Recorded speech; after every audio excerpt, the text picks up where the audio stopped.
19 વર્ષનો એક યુવાન અને 200 વર્ષ પછી રચાયો ઇતિહાસ.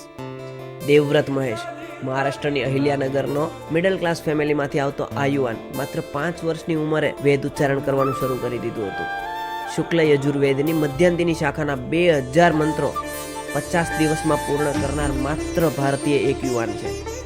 આ સિદ્ધિએ દેશની વેદ પરંપરાને જીવંત કરી છે. આ મંત્રમાં એક પણ ભૂલ પડે, એક પણ શબ્દની મિસ્ટેક આવે તો આખો પાઠ અપૂર્ણ માનવામાં આવે છે. પરંતુ આ યુવાને એક પણ ભૂલ કર્યા વગર ઇતિહાસ રચી દેખાડ્યો છે. સ્વયં દેશના વડાપ્રધાન નરેન્દ્ર મોદીએ પણ પ્રશંસા કરી અને જણાવ્યું કે આ કાર્ય દેશની સંસ્કૃતિ અને આગલી પેઢીને જોડવાનું કામ કર્યું.